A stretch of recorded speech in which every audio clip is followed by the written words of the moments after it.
시간 하나님 말씀 보겠습니다. 살아계신 하나님 말씀 마태복음 10장 16절부터 23절까지입니다.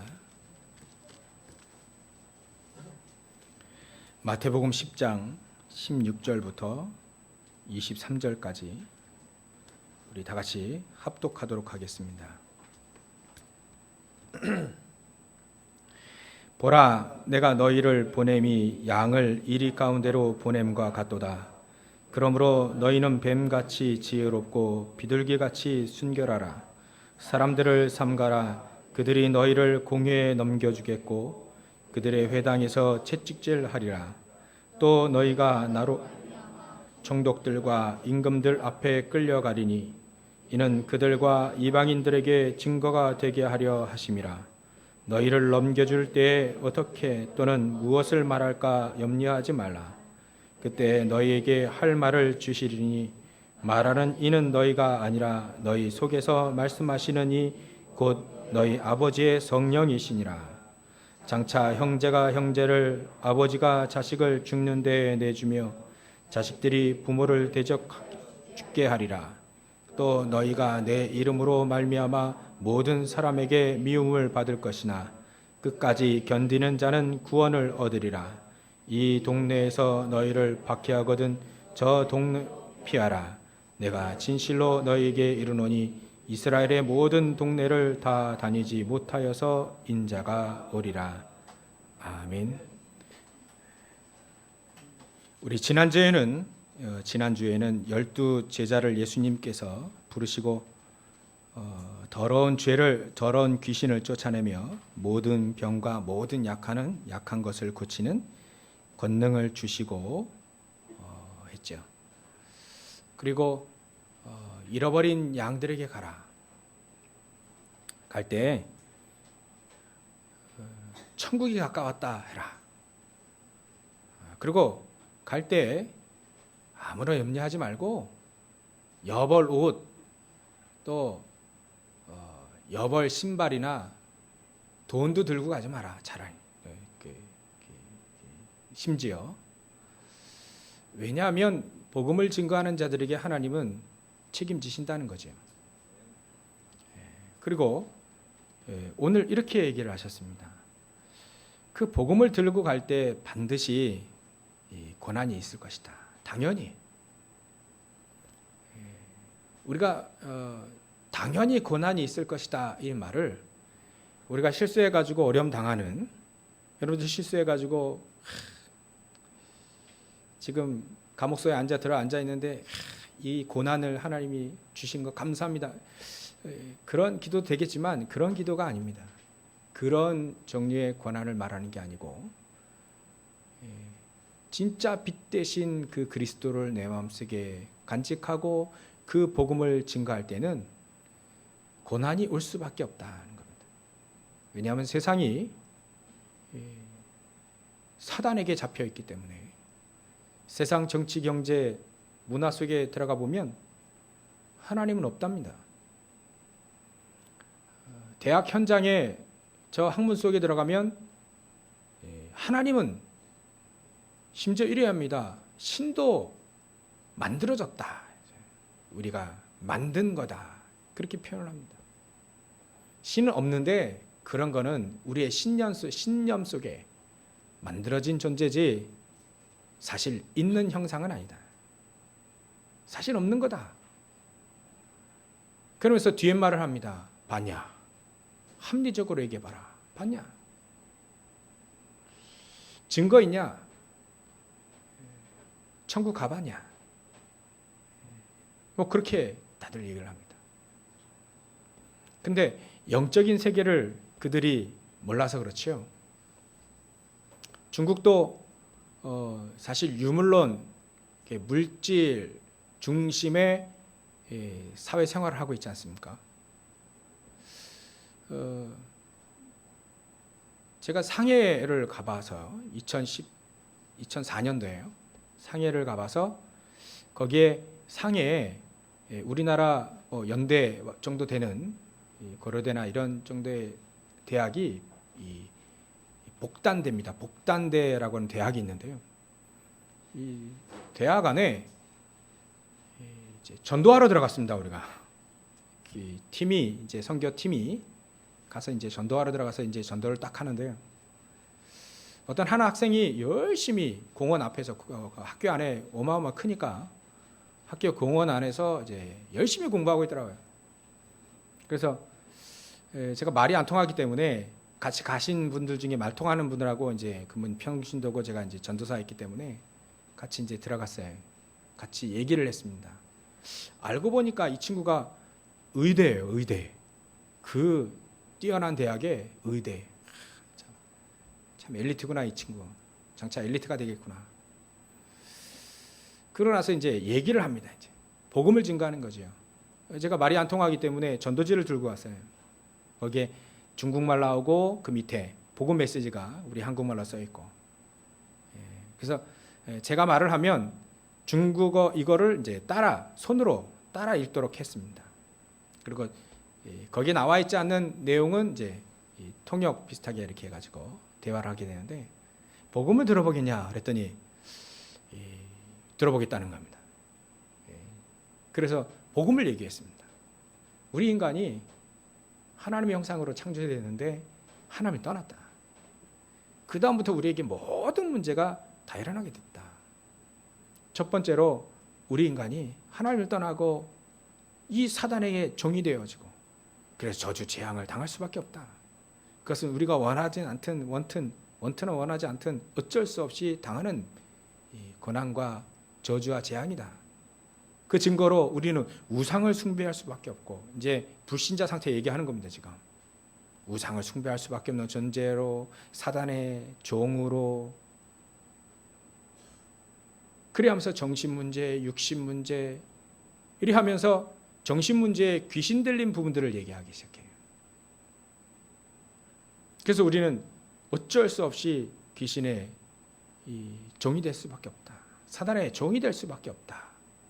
근데 이 귀신 얘기를 쭉 하려고 하는데 말이죠. 사단 얘기 쭉 하고 있는 중에 잠깐만 이러라고요. 이 학생이 지금 그때 전 30대 중반이고요. 이 친구는 지금 갓 이제 21~22살이에요. 1, 2학년 되니까요. 근데 잠깐만 딱 이러더라고요. 이거 뭐냐? 귀신. 이 귀신에게 딱 막히는 거예요. 자기들은 유물론이거든요. 공산주의가. 영적인 존재는 없다는 겁니다. 근데 이 귀신은 영적인 존재고 사단은 귀신의 우두머리다. 우리의 인생의 생사화복, 인생의 운명을 딱 좌우하고 있다. 그랬더니 거기에 딱 막히는 거예요. 이 친구가 이해가 안 돼. 영적인 존재를 얘기하니까요. 이해가 안 돼. 더 이상 듣고 싶지 않다. 우리는 이거 안 믿는다. 영적인 존재는 안 믿는다. 그래서 어쩔 수 없이 마무리하고 왔는데요. 엘리트죠. 근데 영적인 존재를 몰라요. 자기가 그렇게 지금 당하고 있는데 사단에게 당하고 있는데 몰라요. 그게 사단의 진짜 원하는 작전입니다. 사단은 자기의 존재가 드러나지 않고 없도록 만듭니다. 없는 것처럼 만듭니다. 일단 사단의 존재가 안다면 사단의 존재는 귀신의 존재는 우리를 해치는 게 아니라 우리를 도와준다 라고 두 번째 전략을 씁니다. 첫 번째, 없도록. 나 없어. 난 없는 존재야. 그렇게 만들어버리고요. 두 번째는 안다면 도와주는 존재다. 이렇게 바꿔 말합니다. 거짓말하는 거죠. 원래부터 거짓의 압이니까 말이죠. 그러니까 복음 모르고 하나님 떠나서 저주 재앙 가운데 있는데 이거는 사단에게 속아서 하나님 떠나서 생긴 문제가 아니고 너의 운명이야. 이게 마다 너의 팔자야 라고 너가 당할 수밖에 없는 업보야 라고 사단은 계속해서 우리에게 인간에게 각인시켜버린 겁니다. 그걸 학문으로 그거를 종교화 만들어서 계속 우리 인간을 그렇게 세뇌시키는 거예요. 영적인 존재가 왜 없습니까? 조금만 눈을 떠보면 영적인 존재가 얼마나 많은데요. 지금 귀신이 우리나라에도 70만이 있습니다. 무당이 말이죠. 귀신 들린 무당. 여러분들 작두 타는 거 한번 보셨습니까? 작두 그 위에요. 종이를 딱 이렇게 딱 떨어뜨리니까요. 그 작두에 종이가 쑥 두 개로 딱 잘려요. 근데 그 작두 위에 버선발 신고 무당이 그 위에서 춤을 춥니다. 야, 그 TV에서도 예전에 나왔죠. 하도 희한해가지고요. 그 무당이 칼을 확 던지면 거꾸로 딱 꽂히잖아요. 보셨나요? 칼 위에 돼지머리 세우잖아요.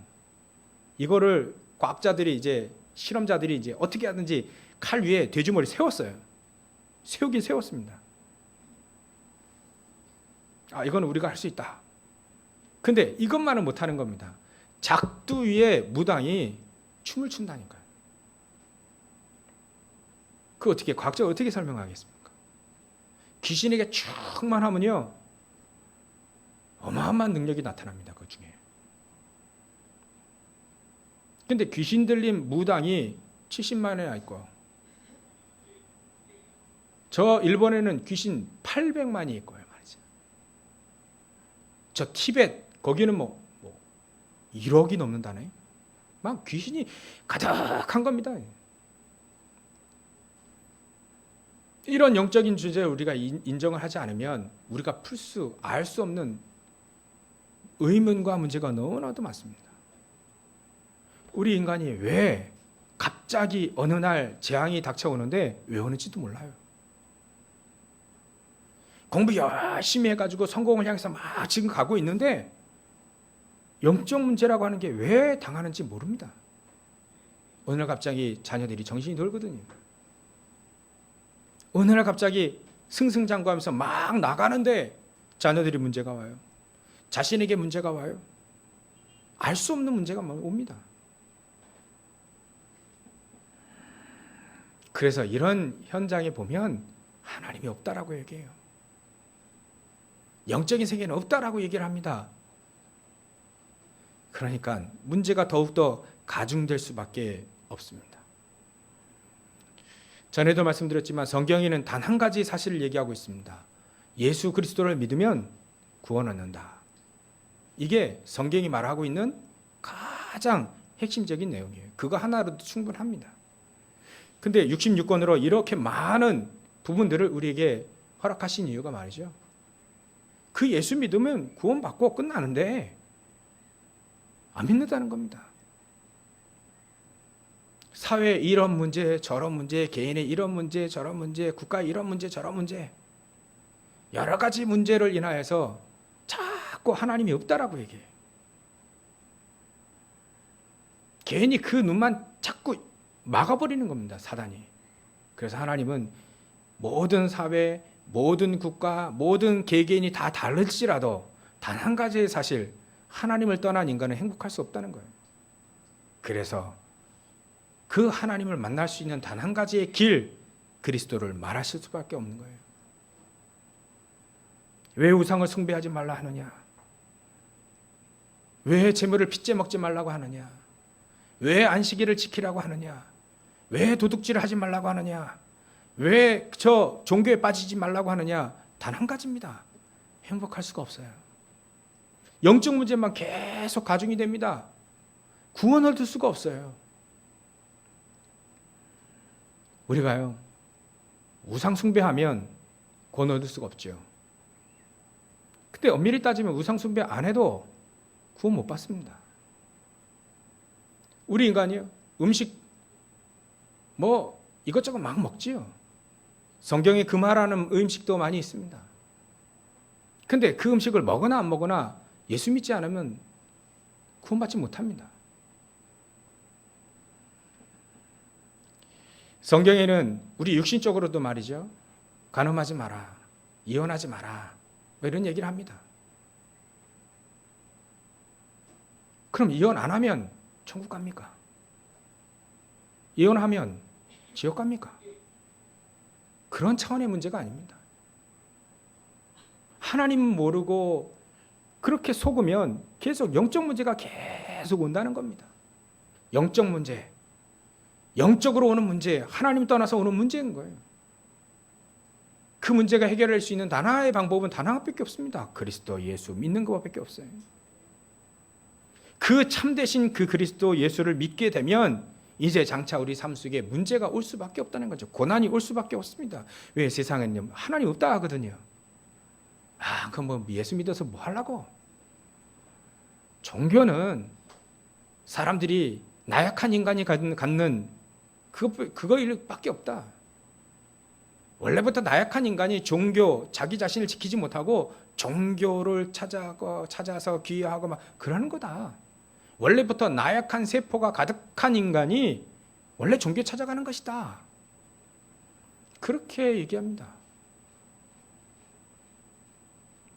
여러분들 혹시 불신자들 중에 말이죠. 지나가다 어떤 스님이 유심히 그 집안을 딱 쳐다봐요. 딱 쳐다보고 사람이 나올 때까지 기다립니다. 딱 사람이 나오는데 아줌마가 나오네요. 아줌마가 나와서 그 스님이 이렇게 얘기합니다. 얼굴 싹 변하고 정확하게 정색하고 당신이 앞으로 이리 하지 않으면, 불공들이지 않으면 당신 아들 3개월 안에 죽는다. 이 얘기하면 그 아줌마 어떻게 생각하겠습니까? 뭐 이런 땡중이 있나? 그러고 소금 뿌릴 수도 있지요. 근데 3개월 안에 이 3개월이라는 기한을 이 중이 얘기했단 말이에요. 이 아줌마는요, 그 3개월이 지옥 같은 삶을 살 겁니다. 뜬금없이 종교인 저 스님이 와가지고 이런 얘기를 하니까 말이죠. 우리 인간은요, 한 얘기를 들어도 약합니다. 나약합니다. 그럼 한마디 들으면요, 약할 수밖에 없어요.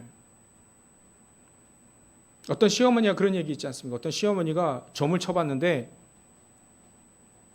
며느리가 집 나가지 않으면, 이혼하지 않으면 자기 아들이 죽는다는 거예요. 3년 안에. 그래서 사실 얘기를 들어봤지 않습니까? 둘이 이혼하라고 하는 거예요. 자기 아들 죽을까 봐. 이런 말을 듣고, 점친 저 무당의 말을 듣고 이런 말 되지도 않는, 그러나 그렇지 않거든요. 불신자들에겐.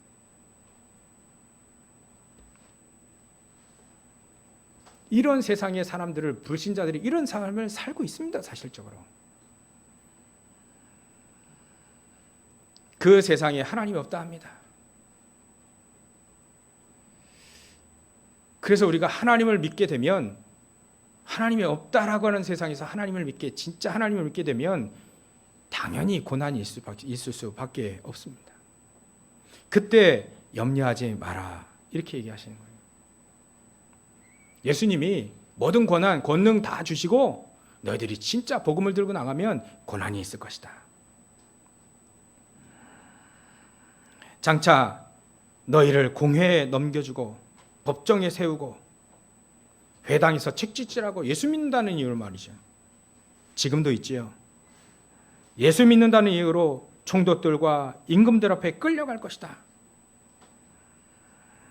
그리고 너희들이 장차 어떤 고난이 있을 것이냐. 형제가 형제를, 21절에 보면 아버지가 자식을 죽는 데에 내주며 자식들이 부모를 대적하여 죽게 하리라. 이런 현상도 벌어진다는 얘기입니다. 사실적으로 지금 이슬람 저 중동 지역에 이슬람을 믿고 있는 이 지역에서 예수 믿는다는 이유로 전부 처형당하잖아요. 그때 자기 자녀를 내주고 말이죠. 자기 부인도 예수 믿는다는 이유로 채찍질해가 죽이고 말이죠. 때려서 죽이고 말이죠. 자기 자녀들을 죽여버리고 말이죠. 예수 믿는다는 이유로 말이죠. 제가 예전에 청년 수련회 한번 갔는데요. 청년 수련회 가니까요. 흑인들이 꽤 있어요. 흑인들 어디서 이렇게 왔지? 그래서 얘기를 딱 들어보니까요. 이 친구가 이 나이지리아에서 온 거예요. 나이지리아 추장 아들이라요. 추장 아들. 부족의 추장 아들. 이 친구가 얘기하는데 건너서 이렇게 통역해서 이렇게 얘기 듣는 거예요. 근데 이 친구가요. 무섭게 생겼어요. 눈도 막 부리부리하고요. 근데 얘기하는 게 더 무서워져요. 자기가 예수 믿는 사람들 목 많이 날렸다는 겁니다. 많이 죽였다는 거예요. 자기 이슬람이었기 때문에. 근데 이 친구가 복음을 들었어요. 복음을 듣고 지금 예수 믿고 청년 수련회까지 온 겁니다. 그 친구들 하에 대여섯 명 있는데요. 옆에 가기 별거 아닌데 이게 힘들어지더라고요. 막 위기감이 있고. 크리스찬들 많이 죽였다는 그 말 한마디로. 나중에 알았죠. 이 친구가 부모님이 자기 추장 아버지가 예수 믿는다는 이유로 자기를 죽일까 봐 도피해온 겁니다. 여기. 나중에 얘기하는 게 언젠가는 자기 부족에 갈 것이다. 복음 이거 훈련 받아서 갈 것이다. 죽는 한이 있더라도 갈 것이다. 왜냐하면 자기 부족 살려야 된다는 거예요. 사명자로 딱 바뀌어가지고 수련회 온 겁니다. 이런 고난이 정말 예수를 믿으면 온다는 거죠. 고난이 당연히 오게 되어 있다는 겁니다. 그러나 염려하지 마라. 끝까지 견디는 자는 결국은 승리한다는 말을 하는 것이죠. 결국은 죽는데 승리한다는 거예요. 결국 고난을 당하는데 채찍에 맞고 죽임을 당하고 고문을 당하고 공회에서 매맞고 하는데도 불구하고 죽는데도 승리한다는 겁니다. 우리나라에도 이런 귀중한 인물들이 계셨죠. 예수 믿고 저 우상 앞에 절을 안 한다는 이유로 주기철 목사님, 손양호 목사님 이런 분들이 잔인하게 고문을 당했습니다. 그래서 감옥소에 돌아가시기도 했죠. 순교하시기도 했죠. 풀려나시기도 말하고요. 그분들이 저 신사 앞에 절 한 번만 하면 끝나요. 근데 그건 우상이라는 겁니다. 내가 하나님의 자녀로 내가 목사로 어떻게 저 우상 앞에 절을 할 수 있겠느냐? 안 한 겁니다. 근데 온갖 고문이 그새 고난과 고문과 고초 엄청나게 온 거예요. 그래도 안 한 것 안 합니다. 그런 분들이 결국은 우리 한국교회를 살리고 한국을 살렸습니다. 그런 분들이 전 남하해가지고 저 6.25 전쟁 때 남쪽으로 그런 믿음을 지키기 위해서 남쪽으로 온 분들이 결국은 이 남한을 살린 거 아니겠습니까? 아니, 우리나라 이민족의 모든 저주를 끊어내버린 겁니다. 그들이 어려움 당할 때 당당히 그리스도를 위해 헌신했는데 말이죠. 재앙을 물리쳐 버렸습니다.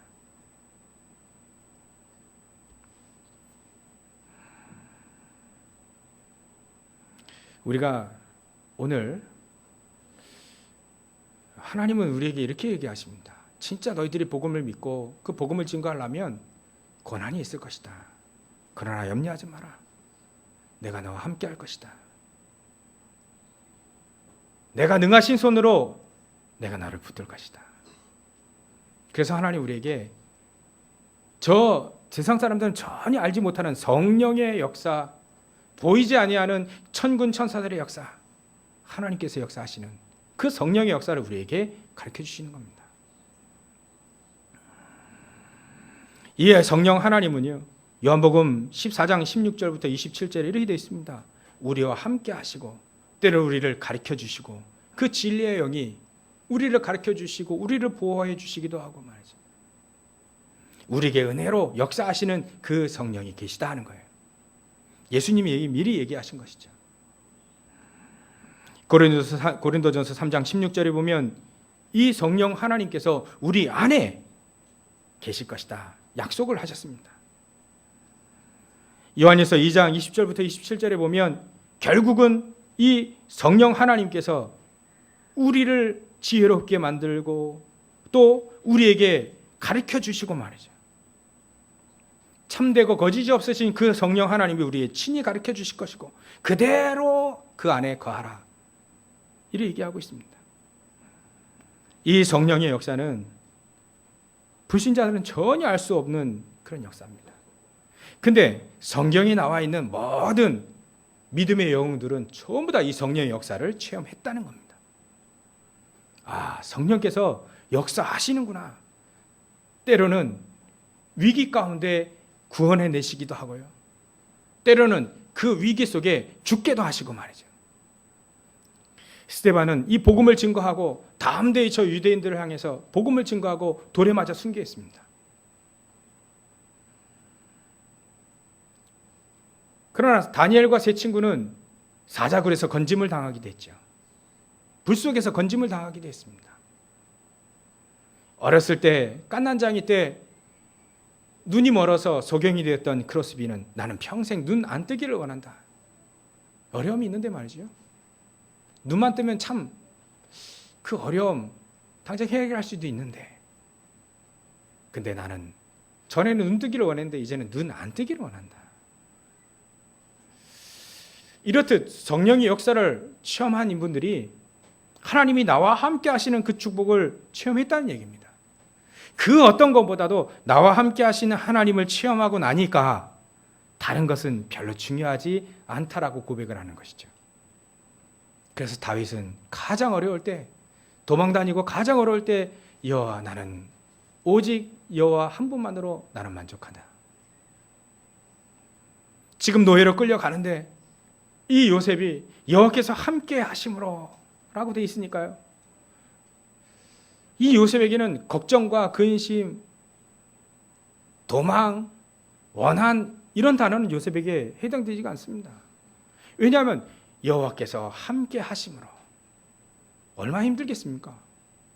근데 요셉은 그런 내사가 한 번도 없었어요. 하나님이 함께 하시니까 어려운 일, 그 속에서 하나님의 은혜를 체험하는 거예요. 그게 바로 성령의 역사입니다. 나중에 불신자가 그걸 보고 이렇게 얘기하죠. 야, 너는 노예인데 노예가 아니구나. 아니, 왕이 얘기합니다. 창세기 41장 38절에 이렇게 여호와의 신에 감동된 자를 본 적이 없다. 그게 바로 성령의 역사입니다. 성령의 역사를 체험하게 되니까 자기의 수준과 자기의 환경을 넘어서게 버리게 되는 거죠. 자기 환경에 그냥 빠져 죽는 게 아니고요. 언젠가는 형들 복수하리라 이런 복수심에 빠져 죽은 게 아니고 말이죠. 나를 이렇게 노예로 만들었어. 나를, 저 무고한 나를 감옥수에 나를 쳐놨어요. 보디발과 그 아내를 한 번도 원망하지 않았습니다. 왜냐하면 하나님이 함께 하시는 그 축복이, 성령의 역사, 나와 함께 하시는 하나님이 너무 행복한 거 있죠. 너무 좋은 거 있죠. 주기철 목사님이 저 감옥소에서 온갖 고난을 받은, 나중에 주기철 목사님이 그 어머니가 매 맞아가지고 그 옷에 피투성이 그 옷 그거 받아두고 기절하셨다 하잖아요. 모친께서. 그렇게 온갖 고문을 당했는데 이 주기철 목사님이 그 매를 맞는데도 불구하고 하나님이 함께 하시는 축복을 누렸다는 거죠. 안 아프다는 얘기가 아닙니다. 소경됐던 이 크로스비가 눈 안 뜬 거 불편하지 않다라는 얘기가 아닙니다. 그런 거는 문제가 되지 않는다는 거예요. 하나님 나와 함께 하시는 축복이 더 행복하고 더 좋다는 얘기죠. 더 좋은 것이죠. 하나님 나와 함께 하시는 그 축복이 더 좋은 것이죠. 아, 진짜 크리스찬들이구나. 정말 이런 분들이 혼자 힘으로 되겠습니까? 아니요. 하나님이 역사하시는 성령의 역사가 함께 하셨기 때문에 이분들이 이렇게 고백을 할 수밖에 없는 것이죠. 그래서 세상 사람들은요, 전부 다 속고 있습니다. 이런 축복 하나도 모르고 말이죠. 전부 다 사단에게 속습니다. 귀신에게 속고 있습니다. 전부 다 속고 있습니다. 전부 다 창세기 3장, 6장, 11장으로 속고 있습니다. 창세기 3장은 나 중심, 네가 하나님 될 수 있다라고는 사단의 속삭임에 완전히 다 속아버린 거예요. 내가 행복하면 되고, 내가 잘 되면 되고, 그거 방해하면 다 처단하고, 우리 민족이 살아남으려면 다른 민족 싹 다 죽여야 되고, 세계 2차 대전 때 독일 민족이 자기 우월성, 민족의 우월성을 내두고 히틀러가 상처로 인하여서 유대 민족의 상처를 인하여서 유대인들 싹 다 죽이잖아요. 거의 다 600만. 상처거든요. 하나님 모르는 상처. 전부 다 창세기는 나 중심으로 살고 있습니다. 거기에 빠져 있어요. 창세기 6장 물질 중심으로요. 이래 생각하죠. 아유, 내가 뭐 거부가 되겠네. 먹고 살 것만 있더라도 참 좋겠다. 목사님, 많은 돈이 필요 없으니 지금 먹고 살 것만 있으면 참 좋겠습니다. 근데요, 그 생각 속에 속고 있다는 거죠. 언제 하나님 우리에게 먹고 살 것만 있으면 된다라고 얘기하셨습니까? 들의 백합화를 보라, 공중 나는 새를 봐라. 하나님이 다 먹이시지 않느냐? 먹고 사는 문제를 걱정해야 될 것은 불신자지요. 먹고 살 것만 문제, 이것만 좀 해결됐으면 자꾸, 그건요 고아들이 하는 얘기죠. 부모님이 있는 아이들이 어떻게 먹고 살 것만 그거 고민합니까? 우리 성욱이가 말이죠. 내일은 아빠가 우리 엄마가 아침 줄 것인가 안 줄 것이냐 밤새도록 고민하고 있으면 한 대 얻어맞는 거죠. 부모가 있는데 책임질 건데 우리는 그런 걱정할 필요 없다는 얘기입니다. 그건 불신자들이 하는 거예요. 그건 고아들이 하는 겁니다. 영적인 고아. 하나님 주인을 만나지 못한, 진짜 아버지를 만나지 못한 그 고아들이 고민하는 것이죠. 먹고 살 것만 있더라면 좋겠다. 그런 걱정 속에 빠집니다. 너무 불신자와 같은 생각 너무나도 많이 갖고 있습니다. 아니에요. 하나님이 원하시면 거부를 만드실 수도 있고, 하나님이 원하시면 세상의 모든 금은보화를 다 주실 수도 있습니다. 다윗처럼, 솔로몬처럼. 하나님이 안 하실 뿐이지요. 우리가 생각을 잘해야 됩니다. 왜 하나님이 내가 지금 이렇게 먹고 사는 문제에 고민하고 이렇게 없게 되었을까? 하나님 고민하라고 하는 겁니다. 내가 과연 무엇을 위해 사는가? 사울 왕은 먹고 사는 문제에 걸려 있죠. 사울 왕은요, 지금 왕 위를 자기 자녀에게 지금 넘겨줘야 돼요. 여기에 생의 목적을 두고 지금 살아가고 있는 겁니다. 이 왕위를 저 다윗이 뺏어갈 것 같거든요. 그러니까 다윗을 죽이려고 쫓아다니는 겁니다. 근데 다윗은 거기에 먹고 사는 문제, 거기에 관심 있지 않습니다. 다윗은 저 바람 부는 저 창고에 있는 저 언약궤, 저거를 모시고 성전을 짓고 성가대를 세우고 하나님 앞에 예배를 드리는 것이 다윗의 지금 목적이에요. 삶의 목적입니다. 역대상 29장 10절에 20절에 그렇게 되어 있습니다.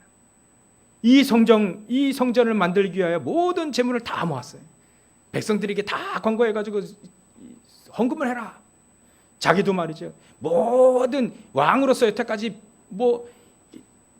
금은보화 다 만들어 이거를 성전 짓기 위해서 다 만들어놨습니다. 다 모아놨습니다. 그거를 하나님 앞에 드릴 때 하나님께 이렇게 주신 것도 하나님이신데 이 모든 것을 하나님께 드릴 수 있어서 너무나도 감사드립니다. 그게 다윗의 삶의 목적이었습니다. 다윗이 먹고 사는 문제 생각하지 않았습니다. 요셉 먹고 사는 문제 생각하지 않았습니다. 이들이 그 시대에 하나님이 원했던 하나님의 절대적인 그 계획을 딱 본 거예요. 장차 요셉 시대에는 기근이 올 거거든요. 기근이 와야만 됩니다.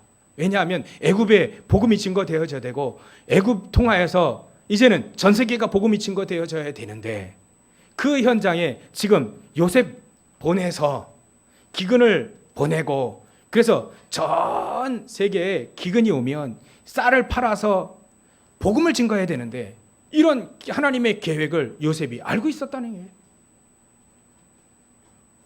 나를 총리로 세워서 저 왕으로 하여금 꿈을 꾸게 만들고 저 풍년이 있고 그 다음에 흉년이 있을 그 대비를 하게 하셔서 이제는 그 대비를 하기에 모든 지역이 흉년이 들면 사람들이 쌀을 사러 어디로 오냐면 요셉이 있는 곳으로 오게 되니까 그 속에서 하나님의 존재를 얘기하는 거예요. 하나님께서 이렇게 축복을 하셨다. 너희들도 하나님을 믿어라. 바로왕이 이러지 않습니까? 쌀을 사러 왔다면 요셉에 가서 말을 해라. 요셉을 만나라. 나를 만나러 오지 말고 요셉을 만나러 가라. 하나님이 그거 원하셨거든요. 하나님이 그걸 원해서 어려움인 이 기근을 준비한 겁니다. 요셉이 그걸 안 거예요. 다윗이 그 하나님의 계획을 안 겁니다. 근데 어려움이 오지요. 요셉도 어려움이 왔었고요. 다윗도 어려움이 왔었고 다 어려움이 왔습니다. 근데 그 어려움이 오히려 어마어마한 하나님의 계획을 이루는 축복으로 바뀌어지더란 말이죠. 어떨 때예요? 이것이 하나님이 준비하셨구나라고 아는 순간. 그래서 예수님이 이렇게 얘기하셨습니다. 이런 저 모든 것을 아시고 이걸 지금 못 깨닫고 있는 제자들을 그 이상 보내야 되거든요. 아직은 못 깨달았습니다. 근데도 보냅니다. 근데 보낼 때 예수님이 이렇게 얘기하셔요. 야, 너희들을 지금 보내는 게 저 양을 이리 때 보내는 것처럼 그런 심정으로 얘기하시니까 너희를 이리 때 보내는 것 같구나. 그러니까 당연히 어려움이 있을 수밖에 없지요. 고난이 있을 수밖에 없지요. 때로는 오히려 그것이 증거거리가 될 수 있는 겁니다. 예수님이 이런 중요한 얘기를 하십니다. 23절에 이렇게 얘기하셔요. 그렇게 보내시면서 어려움이 있을 거 얘기하시고 이리 가운데 보내는 거 그 심정도 아시면서 예수님이 이렇게 얘기하셔요. 이 동네에서 너희를 박해하건 저 동네로 피해라. 내가 진실로 너희에게로니 이스라엘 모든 동네를 다 다니지 못하여서 인자가 오리라. 이렇게 얘기하십니다. 마지막. 이 동네에서 박해가 있으면 그 동네에서 다른 동네로 빨리 가라. 왜냐하면 복음 들을 곳이 너무나도 많은데 그 동네에 있지 말고 다른 동네에 빨리 피해라. 다른 동네도 복음을 증거해야 될 것이 아니야. 또 거기서 핍박 있으면 빨리 가라. 빨리 다른 데로 팍팍 가라. 이제 그렇지 않으면 내가 장차 올 때 이스라엘의 모든 동네 다 다니지는 못하여서 그때 내가 오지 않겠냐. 빨리 가라. 고난이 있으면 핍박이 있으면 빨리 옆 동네로 가라. 빨리. 우리가 말이죠. 현장에 복음을 증거할 것이 너무나도 많습니다. 우리는요. 정말 전 세계 여러분들이 막 다녀야 됩니다. 복음을 증거하라고 말이죠. 우리 동네 막 다녀야 됩니다. 이번 주간도 제가 집에 있는데 말이죠. 멋있게 생긴 우리 어떤 아줌마가 말이죠. 깨어있으라. 여호와의 증인 그 잡지를 또 돌리고 있더라고요. 야, 우리가요. 막 다니라는 얘기는 아닙니다. 막 쑤시고 다니라는 얘기 아니에요. 왜냐하면 예수님 얘기하셨습니다. 16절에 보면 중후반절에 보면 그러므로 너희는 뱀같이 지혜롭고 비둘같이 순결하라. 뱀은요. 안 보이는 대로 다닙니다. 그러나 중요한 일 다 하거든요. 다 먹고 살아요. 다 모든 거 다 합니다. 마치 예수님이 뱀같이 지어라. 막 떠들고 막 이리 하지 말고 지혜롭게 해라. 있는 듯 없는 듯 복음을 증거하고 말이지. 있는 듯 없는 듯 모든 재앙과 저주를 다 막을 수 있는 그런 뱀같이 지어라. 그러나 우리의 본질은 비둘기같이 순결해라. 어떤 분이 저렇게 이렇게 청소년들을 위해서 뭔가 좀 준비하래요. 그래서 뭘 준비해야 되냐? 술 문제를 준비하라. 술. 참 희한하죠. 술 먹는 거는 어떻게 해야 되냐? 신학적으로 좀 정리 좀 해라. 난 신학 없는데, 난 신학 공부 많이 안 했는데 어떻게 뭐 그거 합니까? 근데요, 제가 그 부탁을 받고 말이죠. 좀 생각을 좀 해봤는데 답이 안 나와요. 신학적으로 이걸 어떻게 해야지? 근데 이걸 어떻게 하지 하면서 이렇게 몇 가지 써봤거든요. 근데 모든 문제가 그렇더라고요. 술 먹는 게 너를 위해서냐 하나님을 위해서냐 질문해봐라. 질문거리만 계속 써놨어요. 너 정말 먹고 싶어서 먹냐 아니면 어쩔 수 없이 먹냐. 사회생활 할 때 진짜 사회생활 술 안 먹으면 진짜 안 되냐. 너가 정말로 누려야 될 축복은 다 놔두고 혹시 사회생활 할 때 술 먹어야 사회생활 할 수 있겠냐 이런 생각이 잡힌 게 아니냐. 진짜 누릴 건 못 누리고 앞에 보이는 그 어려움만 해결하려고 합리화시키는 거 아니냐. 질문 자꾸 생기는 거예요. 여러분들 혹시 뱀같이 지혜로워야 되는 이 말을 여러분 질문해 보시면 여러분의 개개인에게 어마어마한 지혜를 하나님이 주실 겁니다. 있는 듯 없는 듯 복음을 증거하라는 말이 뭘까? 내가 회사에서 있는 듯 없는 듯 복음을 딱 증거하려면 어떻게 될까? 고민하는 겁니다. 그리고 우리의 삶은 순결해야 됩니다. 혹시 다른 사람이 우리를 볼 때 혹시 우리의 잘못으로 인하여 우리가 합리화시키는 그런 우리의 행동을 통하여서 하나님의 영광을 가리게 된다면 예수 믿는 것도 별거 아니네 라고 하는 생각이 들 만큼 우리가 행동을 한다면 순결하진 않은 거죠. 다른 사람 의식해서 신앙생활하는 게 얘기 아닙니다. 우리의 본질은 순결입니다. 우리의 본질은 예수님이 우리 안에 계시기 때문에 예수님이 우리 안에 계신 그 예수님과 함께 하시고 그 예수님의 영광을 그 복음의 기스가 나지 않도록 우리의 삶을 조심하는 거죠. 왜냐하면 복음 때문이죠. 복음 때문에. 생각해 봐야 될 얘기입니다. 예수님이 왜 뱀같이 지혜롭고 비둘기같이 순결하라 했을까? 그렇지 않으면요 전도에 도움이 되지가 않습니다. 우리가 그리스도 하나님의 자녀로 그리스도의 증인으로 서기에 부족합니다. 잘 안 돼요. 순결하지 않으면. 그래서 우리의 몸을 때로는 조심하는 겁니다. 때로는 오해받을까 봐 사도 바울이 만약에 저 우상 앞에 드려진 고기를 저 뒤통로에서 그 먹고 우상의 앞에 그 바쳐진 그 고기를 그 고린도 지역 그 고기 문제 때문에 논란이 있었거든요. 차라리 그럴 바에는 나는 고기 안 먹겠다라고 할 만큼 복음을 위해서라면 때로는 내가 복음의 기수가 난다면 그 안 할 정도로 순결하라는 얘기죠. 여러분들 오늘 가장 중요한 결론 맺겠습니다. 하나님이 예수님이 이렇게 얘기하시면서 우리를 보내시고 권능 주시고 보내실 때 어려움도 있을 것이다. 또 때로는 박해도 있을 것이다. 그러나 너희는 빨리 핏발 받으면 빨리 돌아가면서 빨리 저 다른 지역을 가면서 복음을 증거해라. 그리하면서 결국은 하나님 우리에게 이런 얘기하죠. 예수님이 이렇게 얘기하셨어요. 뱀같이 지혜로워라. 비둘기같이 순결해라. 저는 이런 결론을 맺겠습니다. 하나님이 우리에게 뱀같이 지혜로울 수 있는 비둘기같이 순결하는 그 가장 중요한 시간을 가지라고 하는구나. 뱀같이 지혜로우려면요 생각 많이 해야 됩니다. 계획 많이 세워야 됩니다. 준비 많이 해야 됩니다. 어떤 준비예요? 하나님 앞에 서는 준비를 많이 해야 됩니다. 그래야만 하나님은 때에 따라서 우리에게 지혜를 주시는 거죠. 늘 하나님 앞에 우리는 순결해야 됩니다. 그런 준비를 하는 시간이 우리에게 있어야 되죠.